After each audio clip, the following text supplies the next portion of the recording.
Hey, pernah dengar soal mengubah cahaya jadi benda padat? Kedengarannya seperti sihir kan? Tapi ternyata para ilmuwan di Italia beneran melakukannya. Begini ceritanya. Bayangkan, selama ini kita tahu cahaya itu ya cuma cahaya, nggak bisa disentuh. Tapi, ada tim peneliti keren dari Dewan Riset Nasional Italia yang berhasil bikin sejarah. Mereka untuk pertama kalinya di dunia, sukses mengubah cahaya menjadi sesuatu yang padat. Ini bukan cuma sekadar trik sulap, tapi beneran terobosan di dunia fisika kuantum. Penemuan ini tuh penting banget, soalnya mereka berhasil menciptakan yang namanya super solid dari cahaya. Nah, super solid ini tuh, kayak benda yang punya dua sifat sekaligus, yang biasanya nggak mungkin bersatu, dia punya struktur padat kayak kristal, tapi juga bisa mengalir tanpa gesekan kayak cairan super. Bingung? Coba deh bayangin es batu yang bentuknya tetap kubus, tapi bisa lolos saringan kayak air. Aneh tapi nyata. Sebelumnya, super solid ini cuma pernah dilihat di gas atom yang super dingin banget. Tapi sekarang, para ilmuwan di Italia ini berhasil mewujudkannya dari cahaya. Ini membuka jalan baru buat kita mempelajari fase materi yang super unik ini, dan mungkin banget bakal kepakai di teknologi masa depan kayak komputasi kuantum, komunikasi optik, dan penelitian-penelitian penting lainnya. Hey! Nah, siapa aja sih otak di balik penemuan keren ini? Ada Antonio Gianfate, Davide Nigro, Dimitrios Tripogiorgos, dan Daniele Sanvito dari CNR Nanotech, juga ada Manuele Landini dari Universitas Innsbruck dan Alberto Bramati dari Universitas Sorbonne. Mereka semua pasti bangga banget ya dengan pencapaian ini. Dimitrios Tripogiorgos bahkan bilang, kami benar-benar mengubah cahaya menjadi padatan. Antonio Gianfate dan Davide Nigro juga menambahkan, kalau ini tuh baru permulaan untuk memahami super solidity. Hasil penelitian mereka ini bahkan sudah dipublikasikan di jurnal ilmiah terkenal, Nature. Terus, gimana caranya mereka bisa mengubah cahaya jadi padat? Jadi mereka pakai platform semikonduktor, biasanya dari gallium arsenida atau aluminium gallium arsenida, yang punya struktur kecil-kecil kayak alur. Alur ini gunanya buat mengarahkan pergerakan foton, si partikel cahaya itu. Nah, cahaya laser ditembakkan ke semikonduktor ini buat menghasilkan foton.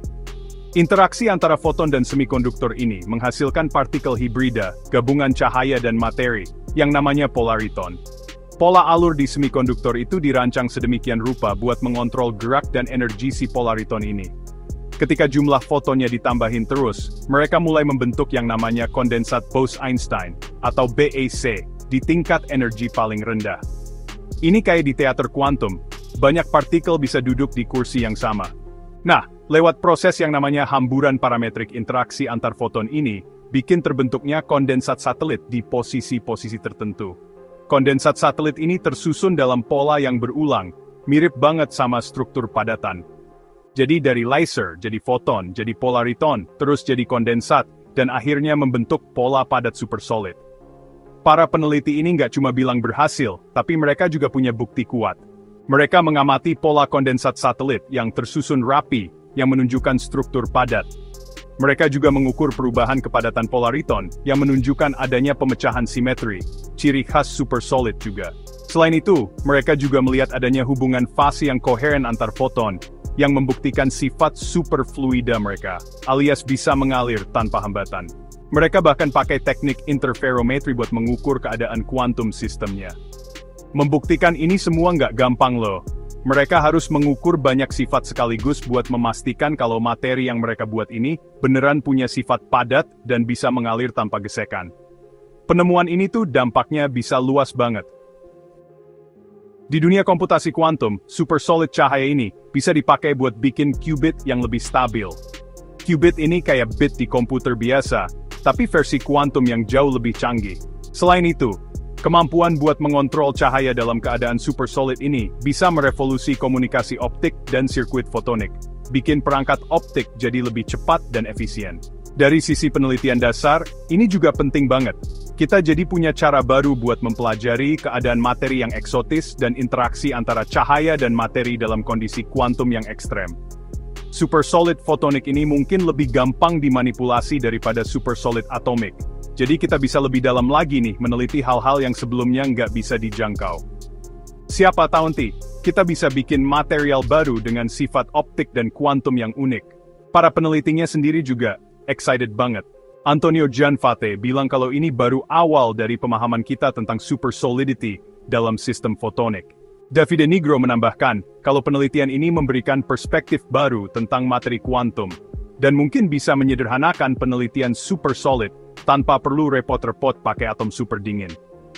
Dimitrios Traipogiorgos juga optimis kalau super solid fotonik ini lebih mudah dikendalikan. Mereka semua sepakat kalau ini adalah langkah awal yang penting banget. Kalau dibandingkan sama penelitian super solid sebelumnya, yang pakai atom super dingin, penelitian ini punya beberapa keunggulan. Dulu kan harus pakai suhu yang super duper dingin, deket nol mutlak, yang butuh alat-alat khusus dan mahal. Nah, dengan pakai cahaya ini, mungkin penelitiannya bisa dilakukan di suhu yang lebih tinggi, dan platformnya juga lebih mudah diakses. Davide Nigro bahkan bilang kalau cara ini bisa menyederhanakan penelitian super solid. Yang lebih penting lagi, penelitian ini menunjukkan cara baru buat menciptakan super solid, bukan cuma sekadar niru cara yang pakai atom. Intinya, para ilmuwan di Italia ini beneran sudah membuktikan klaim mereka tentang mengubah cahaya jadi super solid. Ini pertama kalinya dilakukan dengan platform fotonik, dan ini bukan cuma menambah pengetahuan kita tentang fisika kuantum, tapi juga membuka banyak potensi aplikasi teknologi di masa depan. Mereka berencana untuk terus mengembangkan penelitian ini, jadi kita tunggu aja kejutan-kejutan berikutnya. Siapa tahu, penelitian yang awalnya terdengar abstrak ini bisa membawa kita ke teknologi yang revolusioner. Bagaimana menurut kamu? Tulis di kolom komentar.